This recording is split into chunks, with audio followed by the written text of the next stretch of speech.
Now I'd like to talk to you about how to assess listening in the classroom.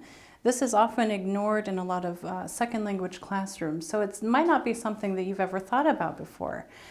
Even if you're not giving grades to each student, you might still want to somehow find a way to give them feedback about their listening skills. So a few things to keep in mind. What are authentic listening tasks? And how can you give feedback after those authentic listening tasks? Another one, have they done a task like this before? If you throw a task at a student and they've never done anything like it before, they're not going to do well. So students need to practice a certain task several times before you assess them on it. Number 3, is this task integrated into your teaching? So you don't have to necessarily take time outside of class or use up an entire class period to assess students. You can simply write observations after or during an activity.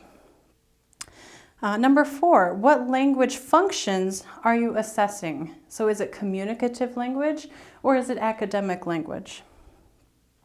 Also, is there a way that they can assess themselves? Can they record their own speech and listen to their speech? Or with listening, can they record a conversation with a peer and make sure that they're listening correctly?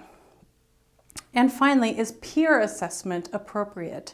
So can a language partner, a conversation partner, give feedback as a form of assessment? Let's think of how to assess in these examples. So number 1, this student is giving a short presentation in front of the class. So perhaps it's at the end of a unit and you asked students to give a short presentation.